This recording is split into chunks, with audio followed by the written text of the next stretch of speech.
الحكيم. وعن سيد الجن والبشر صلى الله عليه وسلم: أرأيتم لو أن نهرا بباب أحدكم يغتسل فيه كل يوم 5 هل يبقى من درنه شيء؟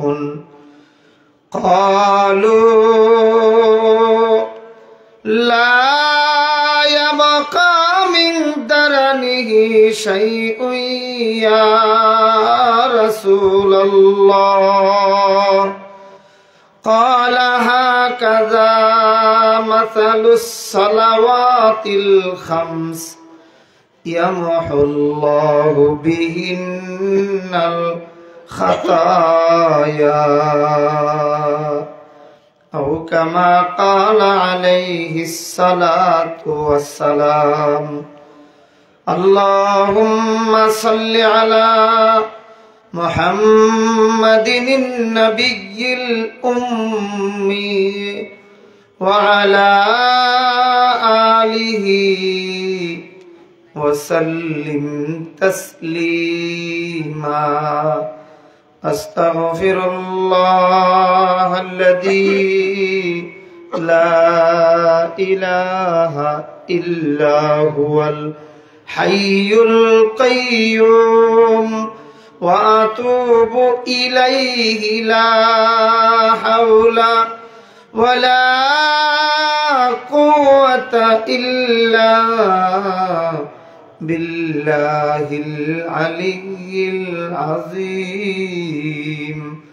أستغفر الله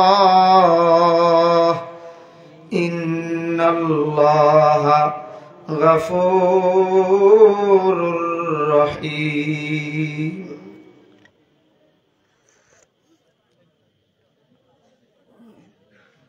আলহামদুলিল্লাহ।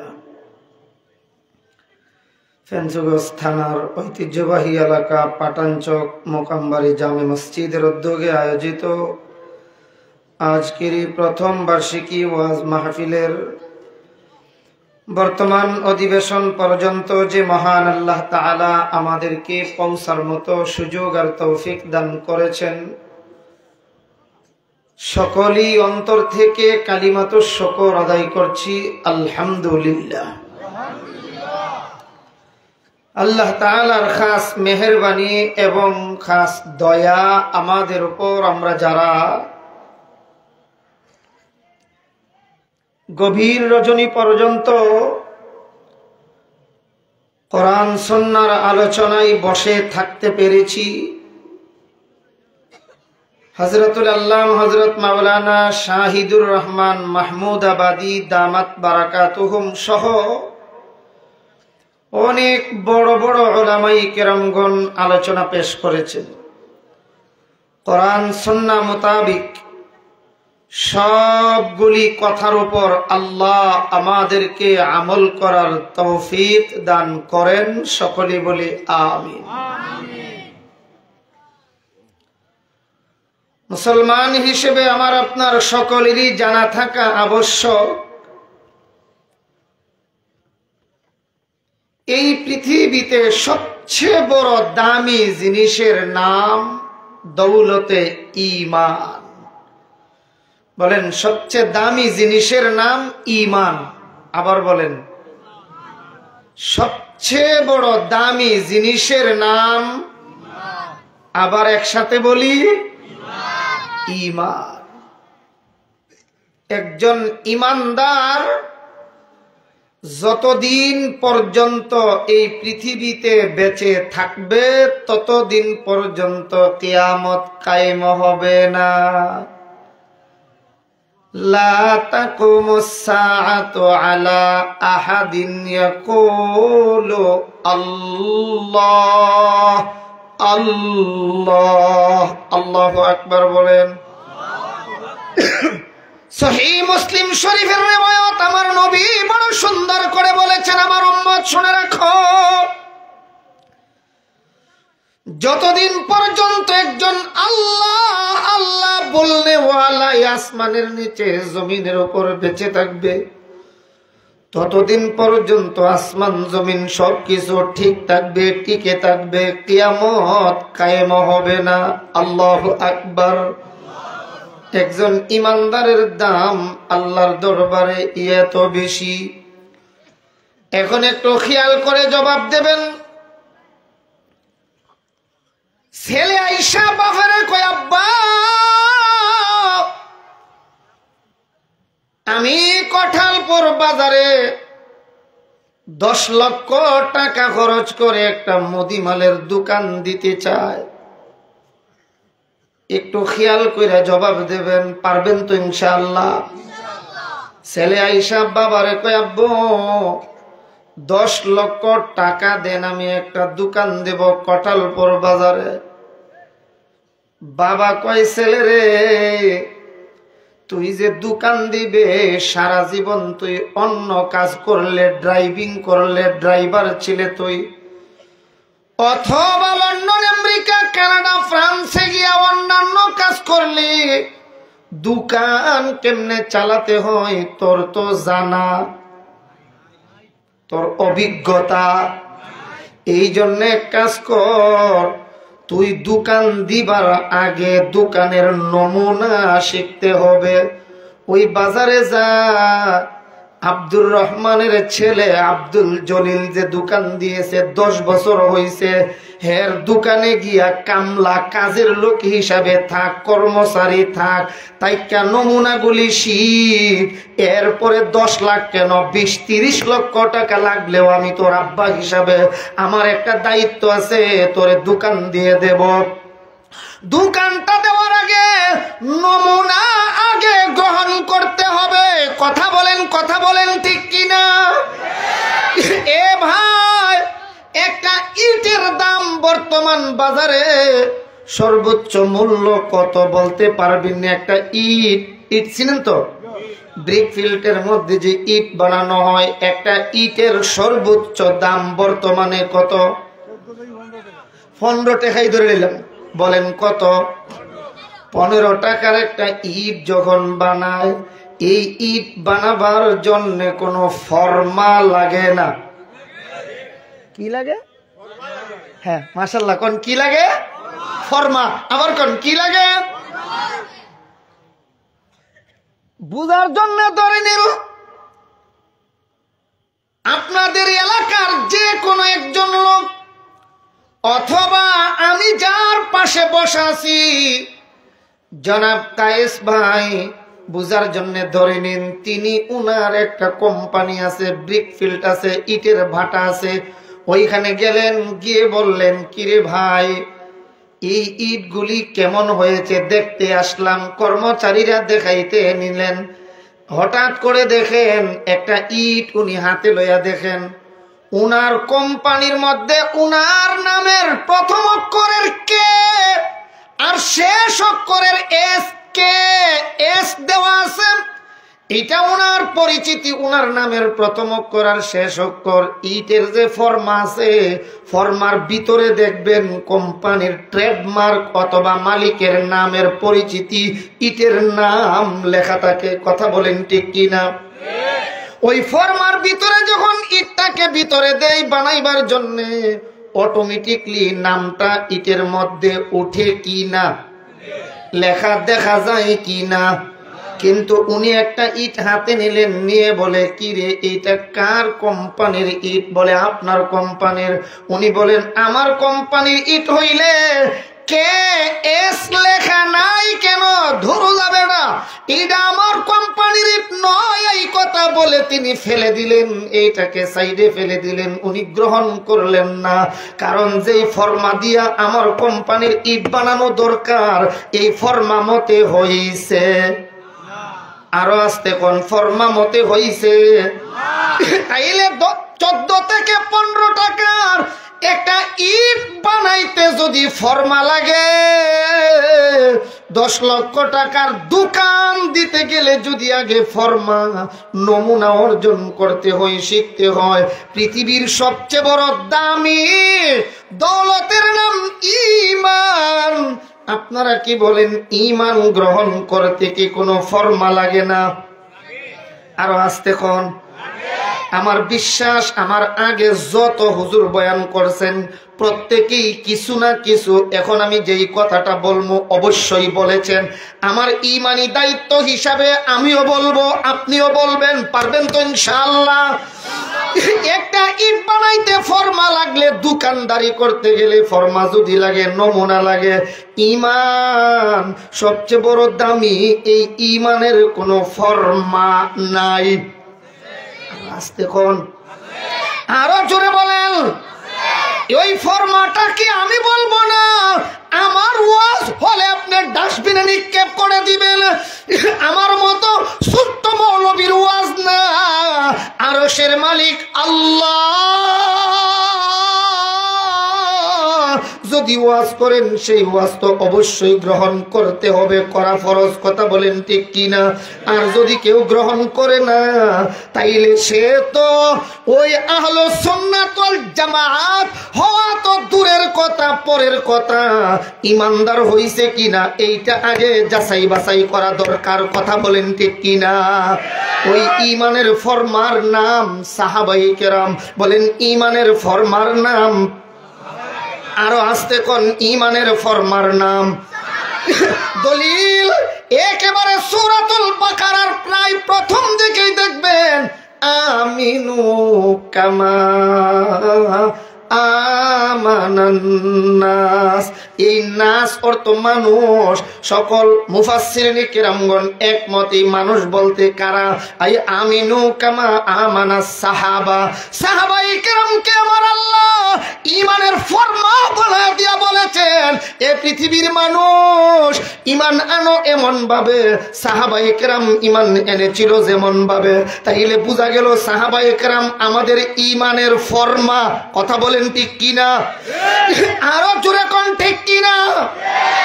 সাহাবায়ে কেরাম ঈমানের মাতে না, আরো জোরে কোন ঈমানের দোকানের যেমন নমুনা লাগে, সাহাবায়ে কেরাম আমাদের ঈমানের দোকানের নমুনা। কথা বলেন ঠিক কিনা? নমুনা ছাড়া যেমন ব্যবসা করলে খাদে পয়রা মরতে হয়, পস্তাইতে হয়, এমনই ভাবে সাহাবায়ে কেরাম ঈমানের ফরমা। কেউ যদি কই সাহাবায়ে কেরাম সত্যের মাপকাঠি নয়, এই বেটা তুই এই দুনিয়াতে যদিও বুঝিস না, এই দুনিয়াতে ফরমা ছাড়া ইট বানাইলে যেমন এটাকে নিক্ষেপ করে দেওয়া হয়, ফেলে দেওয়া হয়, এমনই ভাবে তোর ঈমান যদি সাহাবীদের ঈমানের নমুনা আর ফরমা দিয়া না বানানো হয়, জাহান্নামের খাদে পড়া ছাড়া উপায় থাকবে না। ওয়াজটা আমার না সরাসরি আল্লাহর? আরো জোরে কোন। সূরাতুল বাকারা। বলেন কোন সূরা? সূরাতুল বাকারার দ্বিতীয় পৃষ্ঠা। উলাইকা আলা হুদাম মির রাব্বিহিম ওয়া উলাইকা হুমুল মুফলিহুন। এই যে পৃষ্ঠা আছে, পরে একটু মাঝামাঝি গেলেই এই আয়াত আছে। আল্লাহ তাআলা বলেন আমিনু কামা আমানান নাস। সাহাবায়ে কেরাম যেমন ভাবে ঈমান এনেছে তোমরা এমন ভাবে ঈমান আনো। তাইলে ঈমানের ফরমা সত্যের মাপকাঠি বানায়া দিলেন আমার আল্লাহ সাহাবায়ে কেরামদেরকে। কথা বলেন ঠিক কিনা? ফাইন আমানু বিমিসলি মা আমানতুম বিহি ফাকাদ ইহতাদাউ ওয়া ইন তাওয়াল্লাউ ফাইন্নামা হুম ফি শিকাক ফাসায়াকফিকাহুমুল্লাহ ওয়া হুয়াস সামিউল আলিম। এই আয়াতেও আল্লাহ তাআলা বলেন ঈমান আনো তোমরা এমন ভাবে, তারা ঈমান আনবে এমন ভাবে সাহাবায়ে কেরাম যেমন ভাবে ঈমান এনেছেন। তাইলে এই আয়াতের দ্বারাও প্রমাণিত হলো সাহাবায়ে কেরাম সত্যের মাপকাঠি। কথা বলেন ঠিক কিনা? আমরা এই কথাটা বলেই আমাদের মূল আয়াতে চলে যাব, মূল বিষয়ে চলে যাব ইনশাআল্লাহ। আল্লাহ আমাদেরকে জানার, বুঝার, মানার তৌফিক দান করেন সকলে বলে আমিন। আমি আপনাদেরকে একটা পুরাতন ওয়াজ শোনাই, যেই ওয়াজটা আমি আপনাদেরকে অনেকবার শোনাইছি, অনেকবার, এক দুইবার না। সাহাবায়ে কেরাম সম্পর্কে বিশ্বের শ্রেষ্ঠ আলিমদের কাতারে প্রথম সারিতে যাদের নাম, এর মধ্যে একজন আল্লামা তকি উসমানী দামাত বারাকাতুহুম হযরত বড় সুন্দর করে লিখেছেন, সাহাবায়ে কেরাম সত্যের মাপকাঠির জন্য। এটা আপনাদের আশা করি মুখস্থ আছে, কারণ আমি অনেকবার শুনেছি। সাহাবায়ে কেরাম সত্যের মাপকাঠির জন্য, যে সাহাবায়ে কেরাম যেই মাদ্রাসায় লেখাপড়া করেছেন, মাদ্রাসার পরিচিতি বাইতুল্লাহ। বলেন মাদ্রাসার পরিচিতি আরো জোরে। ছেলেরে ভালো কোনো বিশ্ববিদ্যালয়ে ভর্তি করবেন, করার আগে আমরা সবাই যাচাই বাছাই করি কোন প্রতিষ্ঠানে ভর্তি করলে আমার ছেলের উপকার হবে। যাচাই করেন না মনে আপনারা? করি না আমরা যাচাই? বিদ্যালয় ভালো যদি হয়, লেখাপড়া ভালো হয়। কথা বলেন ঠিক কিনা? তো সাহাবায়ে কেরামের বিদ্যালয়ে একটা বিদ্যালয়ের নাম বাইতুল্লাহ, আল্লাহর ঘর। বলেন কার ঘর? আল্লাহর ঘর। সাহাবায়ে কেরাম ওই আসহাবে সুফফার মধ্যে দিন শিখতেন, আল্লাহর ঘর বাইতুল্লাহর মধ্যে নবীজির কাছ থেকে দিন শিখতেন। আর এক মাদ্রাসার পরিচিতি আমরা ভালো করে জানি, হযরতে আরকাম রাদিয়াল্লাহু তাআলা আনহু একজন সাহাবী। ওই আরকাম রাদিয়াল্লাহু তাআলা আনহুর ঘরে দিন শিখতেন, যেই মাদ্রাসাকে বলা হয় মাদ্রাসাতু দারিল আরকাম, মানে আরকাম নামক সাহাবীর ঘরের মধ্যে যে মাদ্রাসা ছিল। এই মাদ্রাসাগুলির মধ্যে একটা প্রাইমারি মাদ্রাসার পরিচিতি বাইতুল্লাহ। বলেন সাহাবায়ে কেরামের মাদ্রাসার পরিচিতি, ভাই বলতে হবে আরো জোরে, আরো জোরে, জোরসে বলেন। বিদ্যালয়ের নাম বাইতুল্লাহ। উস্তাদ যদি ভালো না হয়, এই তোমরা কথা বলো কেন? বিদ্যালয় বাইতুল্লাহ, বিদ্যালয় ভালো, কিন্তু উস্তাদ যদি ভালো না হয়, টিচার যদি ভালো না হয়, অনেক সময় আমাদের কলেজ ভার্সিটিতে বা স্কুলগুলিতে দেখা যায় ক্লাস 9-এর ছাত্রী নাই, টিচারও 3 মাস ধরে নাই। এমন ঘটনা হয়নি? সবাই বলেন। তাইলে সাহাবায়ে কেরামের মাদ্রাসা বাইতুল্লাহ, উস্তাদ হলেন রাসূলুল্লাহ। আল্লাহু আকবার। বিদ্যালয় ভালো, উস্তাদ আরো জোরে কোন? উস্তাদ।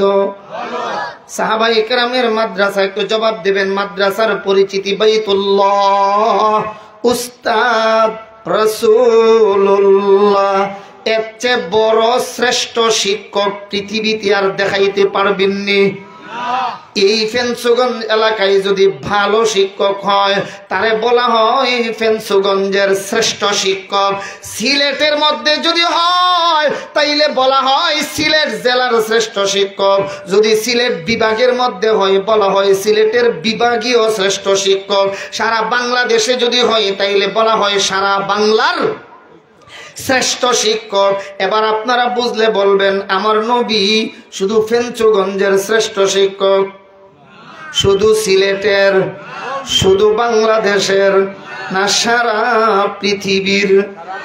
ইন্নামা বুইস্তু মুআল্লিমা, আমাকে আমার আল্লাহ শিক্ষক বানাইয়া প্রেরণ করেছেন। শিক্ষকটাও কেমন? অন্য আরেক হাদিসে আছে, ইন্নামা বুইস্তু লিউতাম্মিমা মাকারিমাল আখলাক। শ্রেষ্ঠ আল্লাহ তাআলা চরিত্র দিয়ে আমার নবীকে দুনিয়াতে পাঠাইছেন। আল্লাহু আকবার বলেন। লাকাদ কানা লাকুম ফি রাসূলিল্লাহি উসওয়াতুন হাসানা। সুবহানাল্লাহ। অপর আরেক আয়াতে বলেন, ওয়া ইন্নাকা লাআলা খুলুকিন আযীম। আল্লাহু আকবার। এবার একটু বলবেন আপনারা, সাহাবায়ে কেরাম সত্যের মাপকাঠি, এজন্যই সাহাবায়ে কেরামের মাদ্রাসার পরিচিতি। ঘুমাই গেলেন গা? আরো জোরে। ভাই সব সিন্নি নাই নি কন্যা করেন সিন্নি তো আর ফাঁকেদা দিতাম পারতাম না, একটু আওয়াজ করে কইন একটু কাইল হইলেও পরে ইনশাল্লাহ মজবুত করাইমু ইনশাআল্লাহ। হন সাহাবায়ে কেরামের মাদ্রাসার পরিচিতি উস্তাদ রাসূলুল্লাহ। ও ভাই, বিদ্যালয়ও ভালো, উস্তাদও ভালো। পাঠ্যপুস্তক যদি ভালো না হয়, লেখাপড়া ভালো হওয়ার আশা করা যায়? আমি আবার পুরাতন ওয়াজ আমি বইলাই নিছি, পুরান ওয়াজ আপনাদেরকে শোনায়। আমি যখন স্কুলে পড়তাম, ছোট্ট কালে পড়তাম, আড্ডুম বাগডুম গুরাডুম সাজে ডাক ডুল, জাজর বাজে বাজতে বাজতে চললো ডুলি, ডুলি গেল কমলা ফুলি, কমলা ফুলির টিয়েটা সূর্যি মামার বিয়েটা। আমি কি বানাইয়া কইলাম না বাস্তবে আছে? মাতুন না দি সবাই। হাট্টিমা টিম টিম তারা মাঠে পারে ডিম, তাদের দুটো খারা সিং। হাট্টিমা team team.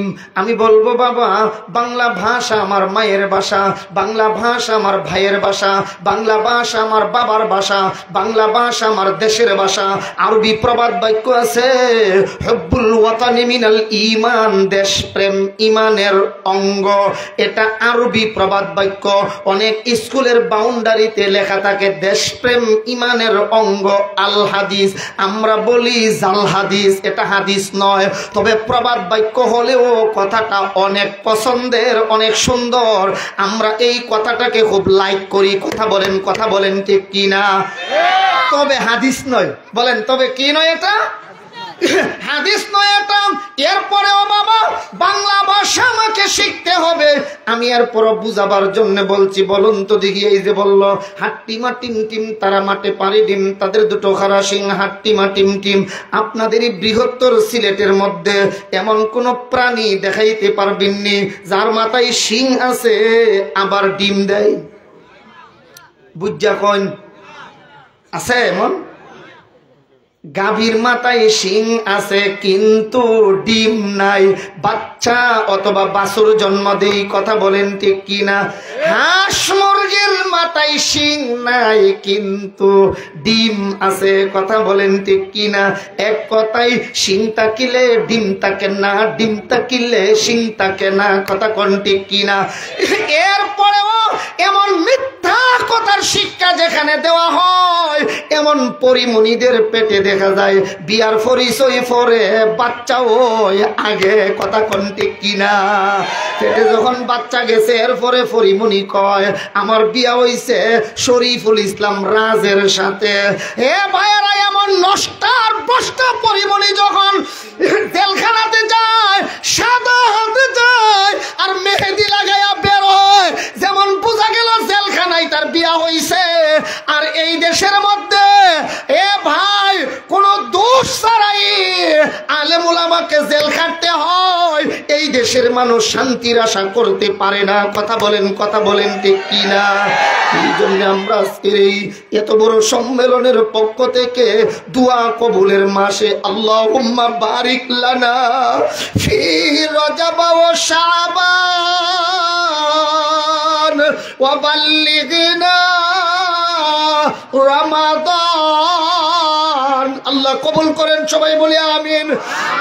আল্লাহ, আমরা চাই আমাদের শাইখুল হাদিস ইবনে শাইখুল হাদিস সহ যত আলেমরা এখনো জেলখানায় বন্দী আছে, আল্লাহ তুমি মুক্তির ব্যবস্থা করে দাও। সবাই বলি আমিন। এ বাবা, আসুন মূল কথায় আবার ফিরে যায়। সাহাবায়ে কেরাম সত্যের মাপ কাটিয়ে জন্যই তাদের মাদ্রাসা বাইতুল্লাহ, উস্তাদ রাসূলুল্লাহ, পাঠ্যপুস্তক কিতাবুল্লাহ। সুবহানাল্লাহ। কিতাবুল্লাহ মানে কোন কিতাব? কোরআনুল কারীম, কোরআন শরীফ। বলেন কোন কিতাব? এই কোরআনুল কারীমে কোনো ভুল আছে? আবার বলেন। তাহলে এই যে আল্লাহ ফরমা বানাই দিলেন, নবীর সাহাবায়ে কেরামকে যে ঈমানের ফরমা বানাইলেন, এটা আমার ওয়াজ না আল্লাহর ওয়াজ? আল্লাহর ওয়াজ যদি কেউ কবুল না করে, যদি না মানে কোরআনের আয়াত, আর যদি কই সাহাবায়ে কেরাম সত্যের মাপকাঠি নয়, মেয়ারে হক নয়, তাইলে আমারে অস্বীকার করলো না কোরআনকে অস্বীকার করলো? আরো জোরে কোন, কারে অস্বীকার করলো? কোরআনকে অস্বীকার করে আহলুস সুন্নাত ওয়াল জামাত হওয়া তো পরের কথা, মুসলমান হইতা পারছনি এইটা তো আগে জানা দরকার। কথা বলেন ঠিক কিনা?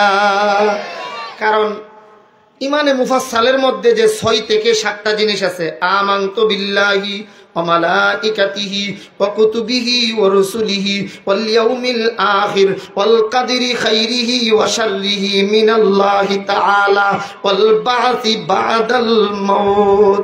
এই 6 বা 7 এর ভিতরে ও কুতুবিহি আছেন একটা।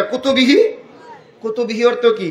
মানে আল্লাহর কিতাব সমূহের উপর ঈমান আনলাম। তাহলে কোরআনুল কারিমে যে আল্লাহ বলছেন আমিনু কামা আমানান নাস, সাহাবায়ে কেরামকে ফরমা বানায়া দিলাম, এরা যেইভাবে ঈমান এনেছে তোমরা এইভাবে ঈমান আনো।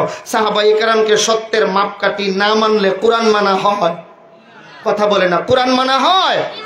কোরআন না মানলে আহলুস সুন্নাত ওয়াল জামাত তরফের কথা এনে ঈমানদার হইতে পারছেননি, হেডার হিসাব তো আগে করা দরকার। বলেন, আগে করা দরকার। এই জন্য খুব খেয়াল করব আমরা। শেষ আমাদের এই কথা, আমরা আয়াতের তর্জমায় চলে যাব। সাহাবায়ে কেরামের কিতাবের নাম কুরআনুল কারীম, মাদ্রাসা বাইতুল্লাহ, উস্তাদ রাসূলুল্লাহ, পাঠ্যপুস্তক কিতাবুল্লাহ। পড়ানোর পরে বই পুস্তক কতটুকুন পড়া হইল, ভালো না মন্দ হইল, এটা যাচাই বাছাইয়ের জন্য একটা কাজ করা লাগে। সেই কাজটার নাম মাশাআল্লাহ, সবাই কোন, সবাই কোন, আরে ভাই সবাই বলা। তাহলে সাহাবায়ে কেরামের পরীক্ষাটা কে নিলেন? মাদ্রাসা বাইতুল্লাহ, উস্তাদ রাসূলুল্লাহ, পাঠ্যপুস্তক কিতাবুল্লাহ। পরীক্ষক হলেন আমার আল্লাহ। দলিল কি? দলিল বলে কোরআনুল কারীমের আয়াত, উলাইকাল্লাযীনা ইমতাহানাল্লাহু কুলুবাহুম লিত্তাকওয়া। আল্লাহ নিজেই বলেন সাহাবায়ে কেরামের অন্তরের পরীক্ষা নিয়েছি আমি আল্লাহ। পরীক্ষার পরে আরেকটা জিনিস লাগে, ছাত্ররা অপেক্ষা করে 3 মাস 2 মাস 2.5 মাস অপেক্ষা করে। ওই জিনিসটার নাম কি? হ্যাঁ মাশাআল্লাহ, এমন শ্রোতা আমার দরকার। হও, কি দরকার? ফলাফল। পরীক্ষার পরে কি চাই? এবার বুঝলে জবাব দিয়েন। মাদ্রাসা বাইতুল্লাহ, উস্তাদ রাসূলুল্লাহ, পাঠ্যপুস্তক কিতাবুল্লাহ। পরীক্ষক হলেন আল্লাহ। রেজাল্ট আর ফলাফল হলো রাদিয়াল্লাহ। আল্লাহু আকবার। রাদিয়াল্লাহু আনহুম ওয়া রাদু আন।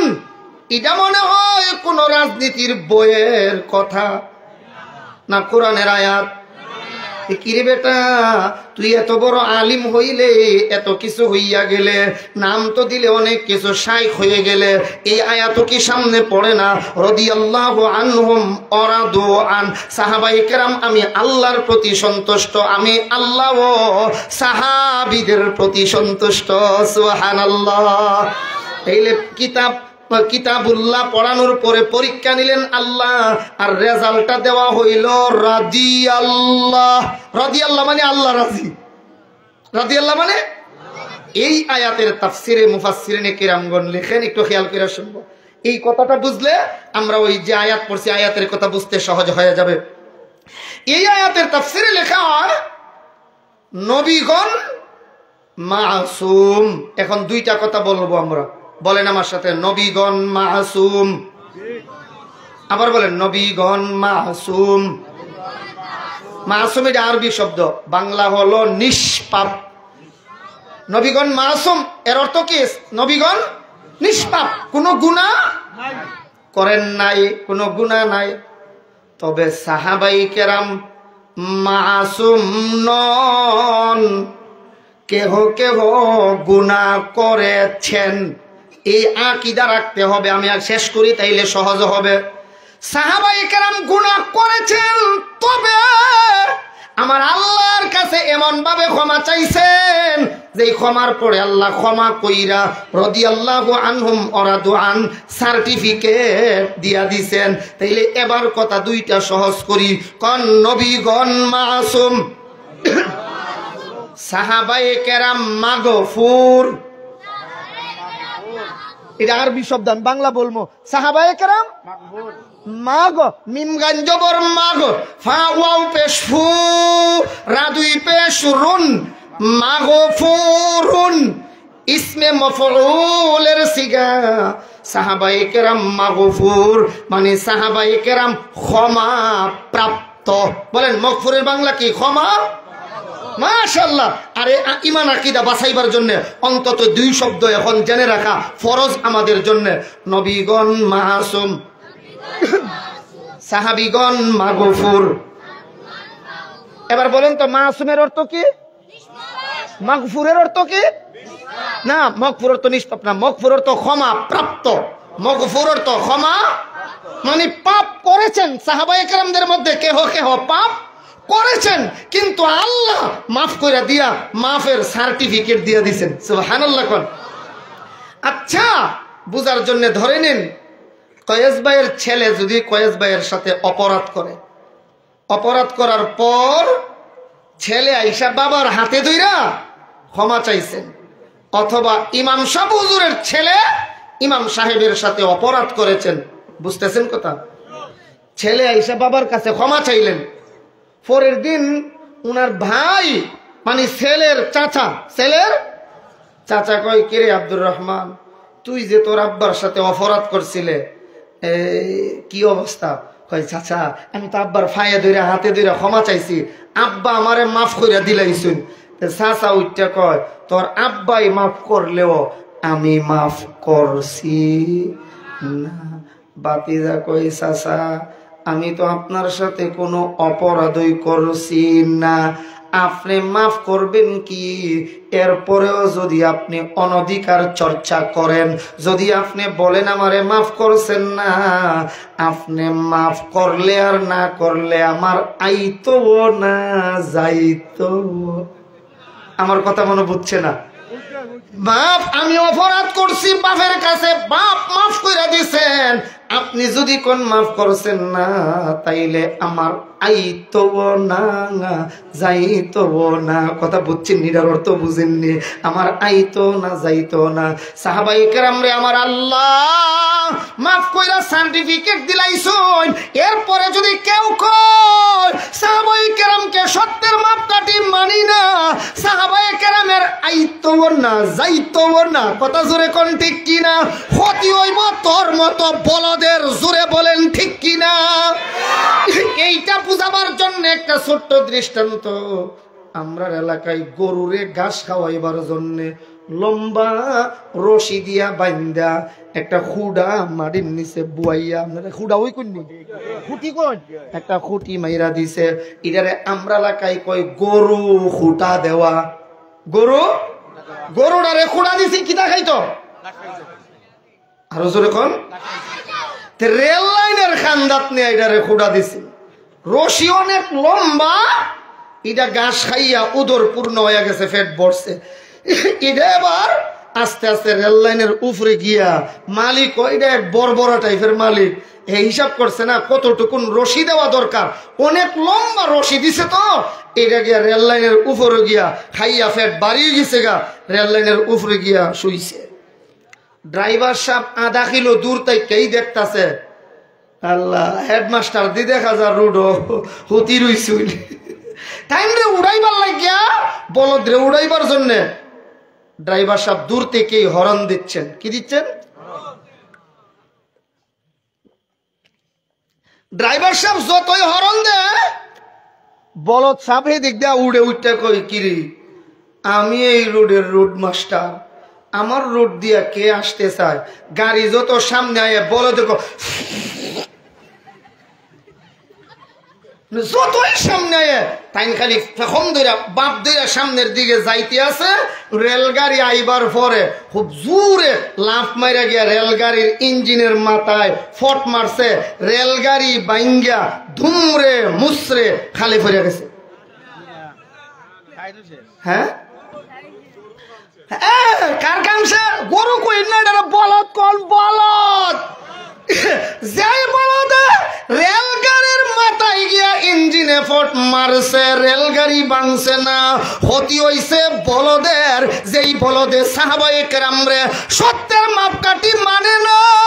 ওরে বলদ, তুই তো রেলগাড়ির সাথে ফট মারতে গেছস, তোর কোনো অস্তিত্ব হাসরের ময়দানে থাকবে না। আমার আল্লাহ, আমার আল্লাহ ফরমা বানায়া দিয়েছেন ইমানের জন্য সাহাবায়ে কেরামদেরকে, আমিনু কামা আমানান নাস। আল্লাহ আমরা জানবার, মানবার, বুঝবার তৌফিক দান করেন। সবাই বলে আমিন। আসুন, মূল যে আয়াত, এটা হইল ইমানের কথা। এতক্ষণ যা বলেছি, সাহাবায়ে কেরাম নবীগণ মাসুম, সাহাবায়ে কেরাম মাশাআল্লাহ একটু মুখস্থ হইছে, নবীগণ মাসুম, সাহাবায়ে কেরাম মাগফুর, মানে ক্ষমা প্রাপ্ত। আল্লাহ ক্ষমা কইরা ঘোষণা দিলাইছেন। আল্লাহর ঘোষণার উপরে মাতাব্বরি করার কারো কোনো অধিকার আছে? বলেন, কারো কোনো অধিকার আছে? তাহলে এক কথাই আমরা বুঝে নিলাম, সাহাবায়ে কেরাম আমাদের জন্য সত্যের মাপ কাঠি। বলেন, সত্যের মাপ, আরো জোরে কোন, সত্যের মাপ কাঠি আমাদের জন্য। আল্লাহ আমাদেরকে বুঝার তৌফিক দান করেন। এত গুনাহ যদি কেউ করে ফেলে, এরপরে তওবা করলে আল্লাহ ক্ষমা করে দেবেন। ইমান আইনা তওবা করলে আল্লাহ কি করে দেবেন? ক্ষমা করে দিবেন। একটু এবার শুনি ক্ষমা দেওয়ার জন্য আল্লাহ কি করেছেন। আমাদের তিলাওয়াতকৃত আয়াত, ইন্না আউওয়ালা বাইতি উদিআ লিন-নাস লাল্লাযী বিবাক্কাতা মুবারাকাও ওয়া হুদাল লিল আলামিন। সজাগ আছেন বলে আশা করা যায়। দেখি কে কে সজাগ আছে। নারায়ে তাকবীর, আল্লাহু আকবার, নারায়ে তাকবীর, আল্লাহু আকবার। দিন ইসলাম, দিন ইসলাম, জিন্দাবাদ, জিন্দাবাদ। আলহামদুলিল্লাহ কোন আলহামদুলিল্লাহ। দেখলাম একটু পরীক্ষা কইরা, মাশাআল্লাহ সজাগ হয়ে আছেন। মূল কথাই যাচ্ছে, একটু খেয়াল কইরা শুনেন। তবে মূল কথাটা সংক্ষেপই হবে, একটু আপনারা সজাগ থাকলে জবাব দিলেই হবে। বলে আমার আয়াতের তেলাওয়াতকৃত আয়াতের তরজমাটা আগে শুনেন, একটু খেয়াল করুন। ইন্না আউওয়ালা বাইতি উদিআ লিন-নাস, আয়াতের মর্ম কথা হলো, নিশ্চয়ই এই পৃথিবীতে বানানো হয়েছে সর্বপ্রথম ঘর। মানুষের জন্য যেই ঘর সর্বপ্রথম বানানো হয়, ওই ঘর লাল্লাযী বিবাক্কাতা মুবারাকা, যেই ঘর মক্কা নগরীতে অবস্থিত। কোনখানের ঘর? মক্কার ঘর। বলেন, কোনখানের ঘর? এক কথায় কাবা শরীফ। বলেন, এক কথায়। আল্লাহ কইল লাল্লাযী বিবাক্কাতা, বাক্কা মানে মক্কা। কোন বাক্কা মানে? আরো জোরে কয়, এখানে বাক্কা মানে। মানে আমরা সমাজে মানুষে কোনো কাজ যদি ভালো কাজ করে, কোন ভালো কাজ করলে আমরা আঞ্চলিক ভাষা বলতেছি, কই মাশাআল্লাহ, কি তোমার জিনিসটা কেমন? কোন বাক্কা, বাক্কা বালা হইছে। বাক্কা মানে বালা বুঝায়। কোন বাক্কা মানে কি বোঝা?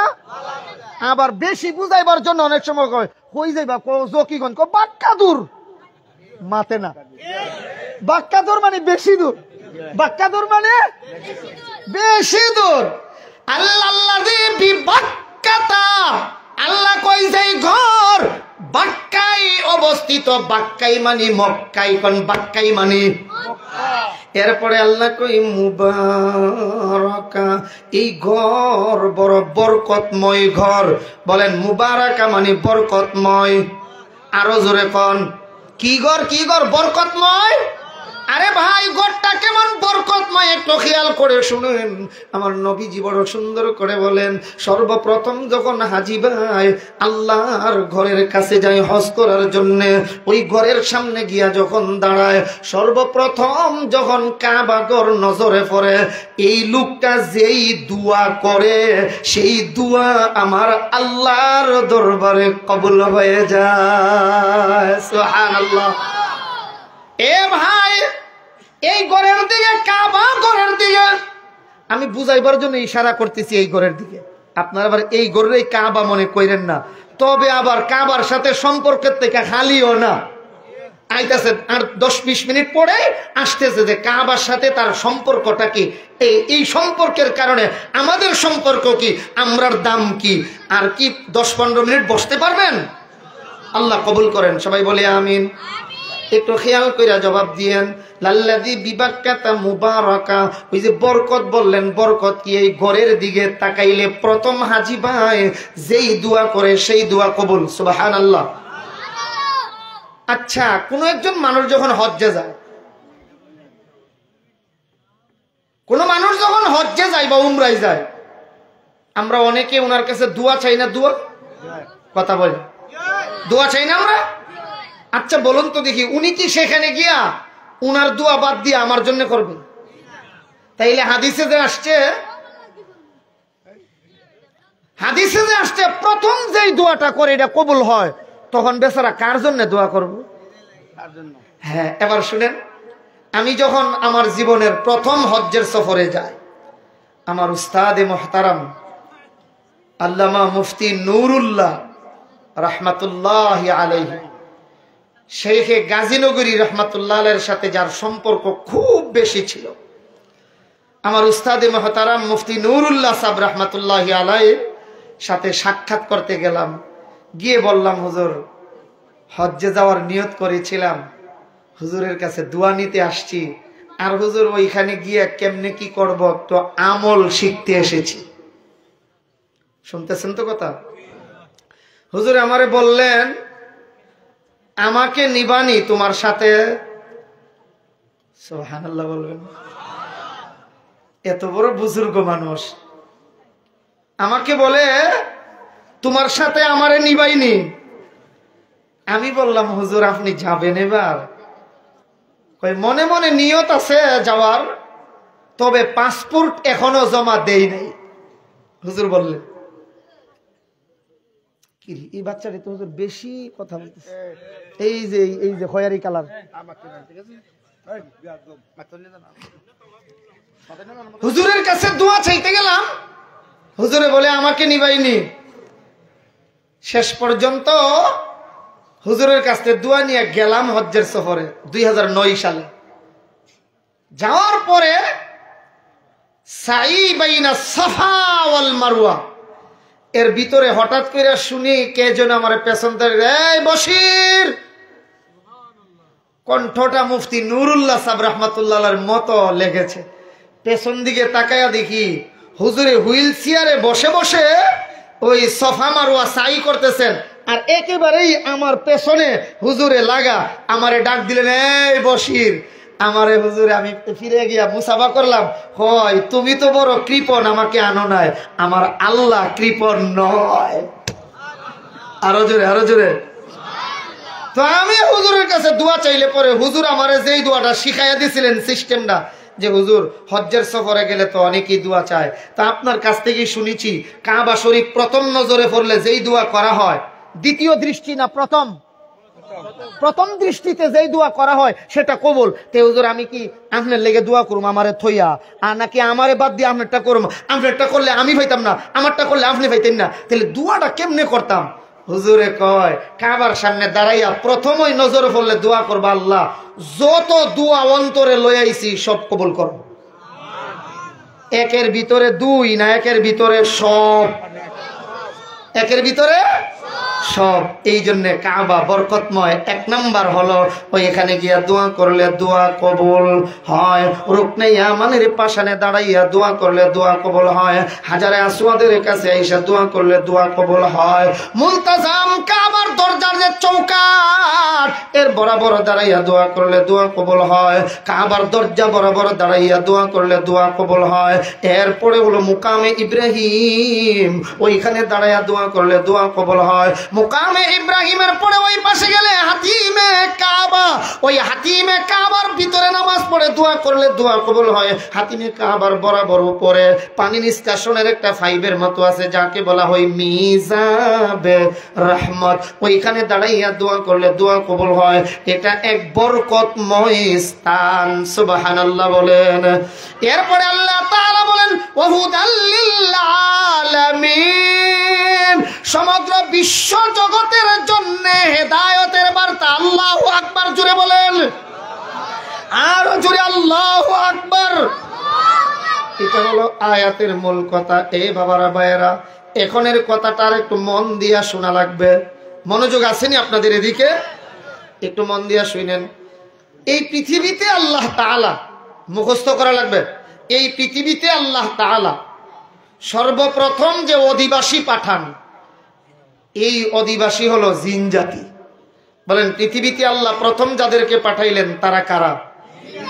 আবার বলেন, এরপরে ফিরিস্তারা। বলেন, এরপরে আমরা মানুষ, আদম সন্তান। তাহলে আমাদের সিরিয়াল কত? আবার বলেন, প্রথম কাদেরকে পাঠাইলেন? এরপরে আমরা আদম সন্তান। এখন খেয়াল কইরেন, জিন জাতি দুনিয়াতে আইসা খালি দুষ্টুমি করে, দুষ্টামি, একে অপরের খালি ক্ষতি করে, দাঙ্গা হাঙ্গামা করে, সন্ত্রাসী করে। আল্লাহ তাআলা বলেন, আমি আল্লাহ দাঙ্গা হাঙ্গামা পছন্দ করি না, সন্ত্রাস এবং সন্ত্রাসীকে পছন্দ। আল্লাহু লা ইউহিব্বুল ফাসাদ, আল্লাহু লা ইউহিব্বুল মুফসিদিন। সন্ত্রাস এবং সন্ত্রাসী একটাকেও আল্লাহ পছন্দ করেন। এরা দাঙ্গা হাঙ্গামা সৃষ্টি করে। এই জন্য আল্লাহ দ্বিতীয় পর্যায়ে পাঠালেন ফিরিস্তাদেরকে। বলেন, কাকে? ফিরিস্তারা। আল্লাহ বইলা দিচ্ছেন, এই ফিরিস্তারা শোনো, জিন জাতি দুনিয়াতে খালি দাঙ্গা হাঙ্গামা সৃষ্টি করে, ফাসাদ সৃষ্টি করে, এরা সন্ত্রাস, এই জাতীয় একে একজনের খালি ক্ষতি করে। এই জন্য তোমরা পৃথিবীতে যে পাঠাইলাম, তোমরা পৃথিবীতে গিয়া কাজ করবা। জিন জাতি যেন সচরাচর চলাচল করতে না। আমরা কি সচরাচর জিন জাতি দেখি? কতক্ষণ দেখি? আমরা দেখি না। এরা যেন গাছ বৃক্ষে, বনে জঙ্গলে চলে যায়, তোমরা দুনিয়ায় বসবাস করবা। এবার শুনেন, ফিরিস্তারা একে অপরের সাথে বলে, ও ভাই ফিরিস্তা শুনো, জিন জাতির খারাপি থামাইবার জন্যে আল্লাহ আমরারে দুনিয়াতে পাঠাইছে, মানে ফেরেশতাদেরকে। সুতরাং শুনে রাখো, ফিরিস্তাদের চেয়ে উত্তম কোন জাতি পৃথিবীতে হতে পারে না। এটা ফেরেশতাদের দাবি। বলেন, কার দাবি?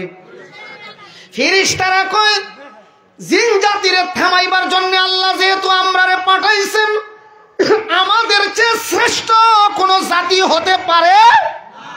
আমরা উত্তম, আমরা বালা, আমরা বেস্ট, আমরার চেয়ে বেস্ট কেউ হতে পারে? বলেন, আমাদের চেয়ে ভালো কেউ হতে পারে না। আল্লাহ তাআলা বলেন, ও ফেরেশতারা শুনো, তোমাদের এই ধারণা ভুল। বলেন, তোমাদের এই ধারণা। আল্লাহ কেন ভুল? ওই আমি আল্লাহ তোমরার চেয়েও শ্রেষ্ঠ এক জাতি পৃথিবীতে পাঠাবো। ও আল্লাহ, তারা কারা? ওয়ালাকাদ কাররামনা বনি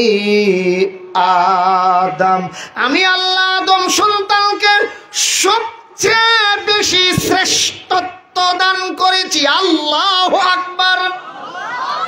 তাইলে আশরাফুল মাখলুকাত তথা পৃথিবীর সেরা জাতি, সৃষ্টি, সেরা সৃষ্টি কারা? আমরা। বলেন, কারা? এটা কি আমরা থুতির জোরে ফুতি পড়তেছি না আল্লাহ তাআলা বলছেন? ওয়ালাকাদ কাররামনা বনি আদম। এটা কার কথা? আরো আস্তে কোন, কার কথা? আদম সন্তান সবার সেরা। বলেন, আদম সন্তান সবার সেরা। এর মধ্যে ভাই, আদম সন্তানের মধ্যে মুসলমান এর সেরা। কথা বলেন ঠিক কিনা? মুসলমানদের মধ্যে আল্লাহ ওয়ালা, ওলি যারা, জাহিদ যারা, তারা হলো সেরা। ওই ওলিদের চেয়ে সাহাবায়ে কেরাম সেরা। কথা বলেন ঠিক কিনা? সাহাবায়ে কেরামের মধ্যে, সাহাবায়ে কেরামের চেয়ে নবীগণ সেরা, নবীগণের চেয়ে রসুলগণ সেরা। আর এই আমাদের রসুলদের মধ্যে সর্বশ্রেষ্ঠ রসুল আমাদের নবী মুহাম্মদুর রাসূলুল্লাহ সাল্লাল্লাহু আলাইহি ওয়াসাল্লাম। আল্লাহু আকবার, জোরে কোন। এবার বুঝে থাকলে বলুন, পৃথিবীর প্রথম অধিবাসী কারা? দ্বিতীয় অধিবাসী কারা? এরপরে কারা? আমরা। এরপরে কারা? আমরা, আদম সন্তান। তাহলে ফেরেশতারা কয় আমরা শ্রেষ্ঠ। আল্লাহ কই না না, তোমাদের ধারণা ভুল। বলেন তোমাদের ধারণা ভুল। আল্লাহ ধারণা ভুল কেন? হয় আমি আদম সন্তানকে পাঠাবো, তাদের সম্মান তোমাদের চেয়েও বেশি হবে। এখন প্রশ্ন আপনাদের কাছে, ফেরেশতারা খায়নি কিচ্ছু? ফেরেশতা সম্পর্কে আমাদের আকীদা ঠিক রাখতে হবে। ফেরেশতারা খায় না, ঘুমায় না, উঙ্গাই না। আল্লাহ যারে যেই দায়িত্ব দিয়েছেন সেই দায়িত্ব পালনে ব্যস্ত থাকেন। কথা বলেন ঠিক কিনা? একদল ফেরেশতা এইভাবে কিয়ামত পর্যন্ত দাঁড়াই থাকবে। এই যে সামনের দিকে তাকাইছে, এইভাবে আর ডাইন বাম তাকাবে না, এটাই তার ইবাদত। একদল ফেরেশতা এদিকে তাকাই আছে, কিয়ামত পর্যন্ত এমনি থাকবে। একদল ফেরেশতা এদিকে তাকাই আছে, এমনি থাকবে। একদল ফেরেশতা রুকুতে আছে, তারা এমনি থাকবে। একদল ফেরেশতা সিজদায় আছে, কিয়ামত পর্যন্ত সিজদায় থাকবে। ফেরেশতাদেরকে আল্লাহ যেই হুকুম দেন সেই কাজই আদায় করেন। সুবহানাল্লাহ। এই ফেরেশতাদের চেয়ে আদম সন্তান কেমনে উত্তম হয়? ফেরেশতারা খায় না, ঘুমায় না, আল্লাহর ইবাদতে ব্যস্ত থাকেন। এরপরও আদম সন্তানের দাম বেশি কেমনে? প্রশ্ন জাগেনি? একেবারে সংক্ষেপ জবাব, এ ভাই, ফেরেশতাদেরকে আল্লাহ কিছু যোগ্যতা দিয়েছেন, মানুষকেও কিছু যোগ্যতা দিয়েছেন। একটু খেয়াল করেন, গুনাহ করবার যোগ্যতা আল্লাহ তাআলা মানুষরে দিছেন। বলেন গুনাহ করার যোগ্যতা আল্লাহ কারে দিছেন? আর গুনাহ করলে যে একটা মজা লাগে, মজা অনুভব হয়, এই মজা বুঝবার যোগ্যতাও মানুষরে দিছেন।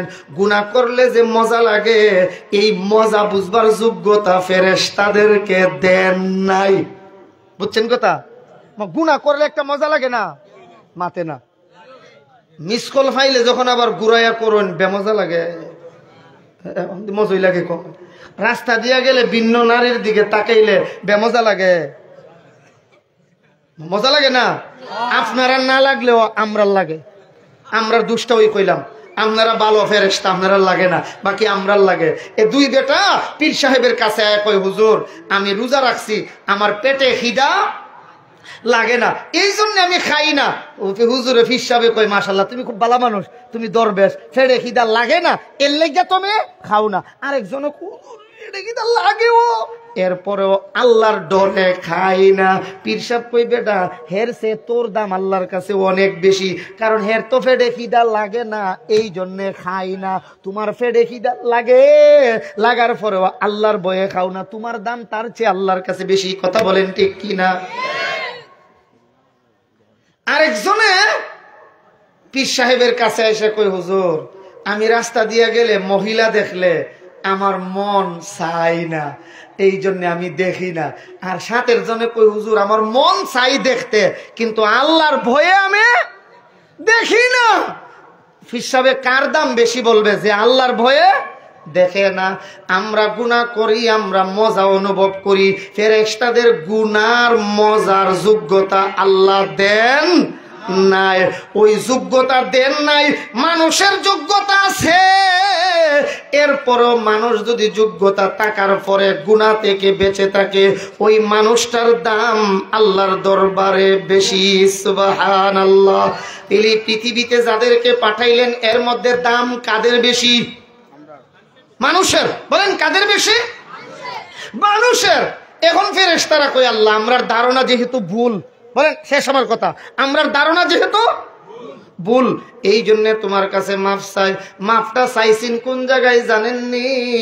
ওই যে আগে কাবা শরীফের কথা বলছিলাম, ঠিক এই কাবা শরীফের বরাবর সপ্তম আকাশের উপরে আল্লাহর আরেকটা ঘর আছে, বাইতুল মামুর। বলেন 7 আকাশের উপরে ঘরের নাম, সবাই বলেন কি ঘরের নাম? ওইটার বাইতুল মামুরের চতুর্দিকে ঘুইরা ঘুইরা তুয়াফ করে আর আল্লাহর কাছে মাফ চায়। দৈনিক 70,000 ফেরেশতা তুয়াফ করে কমপক্ষে যেই ফেরেশতা জীবনে একবার তুয়াফ করছে কিয়ামত পর্যন্ত আর তুয়াফের সিরিয়াল পাবে না। সুবহানাল্লাহ। ওই ঘরের চতুর্দিকে বাইতুল মামুরের চতুর্দিকে ঘুরে ঘুরে ক্ষমা চায়। আল্লাহ কই ঠিক আছে ক্ষমা দিমু, শর্ত হলো তোমরা তো আমার ঘর বাইতুল মামুরে আইসা ক্ষমা চাইছো, আমি যে দুনিয়াতে আদম সন্তান পাঠাইমু এরা তো আর 7 আকাশের উপরে আসতে, আরো যখন 7 আকাশের উপরে আসতে, এই বাইতুল মামুরের বরাবর একটা ঘর বানাও। এই ঘর হইল পৃথিবীর প্রথম ঘর। ইন্না আউওয়ালা বাইতি উদিআ লিন-নাস লাল্লাযী বিবাক্কাতা মুবারাকাও ওয়া হুদাল লিল আলামিন। কাবা শরীফ হইল পৃথিবীর প্রথম ঘর। বলেন কোন ঘর প্রথম ঘর? ওই কাবা বানাও, মানুষ সারা পৃথিবী থেকে কাবার কাছে যাবে, ওই কাবার কাছে গিয়া ক্ষমা চাইবো, আদম সন্তান আমি আল্লাহ মাফ কইরা দিব। পৃথিবীর সবাই কি কাবার কাছে যাওয়া সম্ভব? অনেক গরিব আছে না, যাওয়া সম্ভব নয়। এই গরিবদের জন্য বলে ওই কাবা ঘরের সাথে সম্পর্ক রাইখা ওই পাঠান চক মসজিদের মতো বিশাল বড় পুকুর যেখানে ছিল, প্রায় 3 কোটি টাকা খরচ করে আপনারা যে এত সুন্দর মসজিদ বানাইলেন, এই পৃথিবীর সবগুলি মসজিদকে আল্লাহ হাসরের ময়দানে ডাব্বার মতো লাগাইয়া দেবে আর ইঞ্জিন হবে খানায়ে কাবা। এত সুন্দর মসজিদ পাইয়া যারা নামাজ পড়লো এদেরকে যাত্রী বানাইয়া প্যাসেঞ্জার বানাইয়া এই মসজিদ আমাকে আপনাকে জান্নাতে নিয়ে প্রবেশ করে দেবে। এত সুন্দর মসজিদ পাইয়াও যদি কেউ মসজিদে আসলো না, এর চেয়ে হতভাগা কেউ হতে পারে? আমারে তো কয়েস ভাই দেখাইতে নিছেন, আমি ডুকিয়া এমনি এমনি তাকাই কক কিতা ভাই কিতা দেখুন, আমি কই ভাই কিতা যে আর দেখতাম চোখে আর কোনটা দেখতাছি না, আমি কি মক্কায় আইলাম না মদিনায় আইলাম কিচ্ছু আর বুঝতেছি না। আলহামদুলিল্লাহ বলবেন না? এত সুন্দর পরিবেশ, এত সুন্দর। আর দেখেন না সামনে কবরস্থান, আরে যেখানে আসলে হৃদয় নরম হওয়ার কথা, কবরের দিকে তাকাইলে হৃদয় নরম হয়। বলেন কবরের দিকে তাকাইলে হৃদয়। আমার সারা আলোচনার মূল কথা আপনাদের কাছে অনুরোধ রাখতে চাই, 5 ওয়াক্তের নামাজ আমরা মসজিদে আদায় করব ইনশাআল্লাহ। আল্লাহ তৌফিক দান করেন, সকলে বলে আমিন। আলহামদুলিল্লাহিল্লাযী হাদানা লিহাযা ওয়া মা কুন্না লিনাহতাদিয়া লাওলা আন হাদানাল্লাহ রাব্বানা আফরিগ আলাইনা সাবরান ওয়া সাব্বিত أقدامنا وانصرنا على القوم الكافرين رب العالمين الله কোন শব্দ দিয়া কোন ভাষা দিয়া তোমার কাছে চাইতে হবে তাও তো আমরা জানি না মাওলা, রীতিনীতি জানি না আল্লাহ, তবে এতটুকুন জানি তুমি আমরার মালিক, আমরা তোমার গোলাম। যদিও নালায়েক মোরা বান্দা তো তোমার, লায়েক বানাতে পারো করমে তোমার। দয়া করো দয়ার আল্লাহ, ও আল্লাহ ভিক্ষা করো দান, সকল মুশকিল তুমি করিও আসান। মারা গেল যত সব আত্মীয় স্বজন, দয়ার নজরে তুমি করে নাও আপন, দয়ার নজরে তুমি করে নাও আপন। আল্লাহ বিশ্বের তামাম জিন্দা মুর্দা মুসলমানদেরকে মাফ করে দাও, খাস করে মওলা এই এলাকার যত মানুষ অন্ধকার কবরে শুয়ে গেছে তাদের কবরে আর আযাব দিও না রব্বুল আলামিন। আল্লাহ এই এলাকার অনেক প্রবাসীরাও ফোন করে করে দোয়া চেয়েছেন মাওলা, আমি তো সকলের নাম জানি না, তুমি তো সকলের নাম জানো আল্লাহ।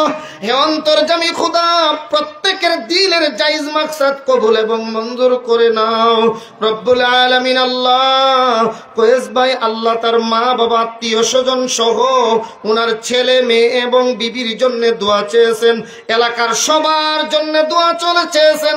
আল্লাহ বিদেশের বাড়িতে আরো যারা আছে, জিল্লুর রহমান ভাই সহ, আতিক ভাই সহ, কয়েস ভাই সহ, মাওলা আরো যত ভাইয়েরা বিদেশের বাড়িতে আছে, সকলের স্বাস্থ্য ভালো রেখে হালাল রিজিক কামাই করার তৌফিক দান করে দাও, তাদের কামাই রোজগারে বরকত দান করো আল্লাহ। এই রজব এবং শাবানের চাঁদ যখন উঠে আল্লাহ, আমাদের প্রবাসী যারা, তাদের ব্রেনে চিন্তা আসে শবে বারাত এবং রমজান পালন করার জন্য, আদায় করার জন্য এলাকায় নিজের বাড়িতে খরচের টাকা পাঠাতে হবে, তারা এই চিন্তায় পড়ে, এরপরে টাকা পাঠাই মাওলা, তাদের টাকা দিয়ে আমরা ঈদ পালন করি, কিন্তু প্রবাসীরা আমাদের সাথে ঈদের আনন্দে একত্রিত হতে পারে না। আল্লাহ ঈদের দিন তারা সবচেয়ে বড় একাকিত্ব বোধ করে, অনেকেই চোখের পানি ছেড়ে কাঁদে আর ফোন দিয়া বলে হুজুর দোয়া চাই। আল্লাহ আমার দেশের সূর্য সন্তান, রত্ন সন্তান যারা প্রবাসী, আল্লাহ তাদেরকে সহি সালামতে রাখো, তোমার কুদরতি হাতে তাদেরকে সুপর্দ করলাম, আমানত রাখলাম। আয় আল্লাহ আমার দেশটাকে শান্তির দেশ বানায়া দাও রব্বুল আলামিন। এখনো পর্যন্ত যে সকল উলামায়ে কেরামগণ জেলখানায় বন্দী আছে, আল্লাহ তাদের মুক্তির ব্যবস্থা তুমি করে দাও। আল্লাহ এই মসজিদকে কবুল এবং মঞ্জুর ফরমাও। আল্লাহ মসজিদের মুসল্লিদেরকে কবুল করে নাও রব্বুল আলামিন। আমাদের সামনে পেছনে ডানে বামে যত কবরস্থান আছে, এই কবরস্থানগুলিতে যারা শুয়ে আছে আল্লাহ তাদেরকে তুমি মাফ করে দাও। রব্বির রহমহুমা কামা রব্বায়ানি সগীরা। ওয়া সাল্লাল্লাহু তাআলা আলা খাইরি খালকিহি মুহাম্মাদি ওয়া আলিহি ওয়া আসহাবিহি আজমাইন। আমিন বিরহমাতিকা ইয়া আরহামার রাহিমিন।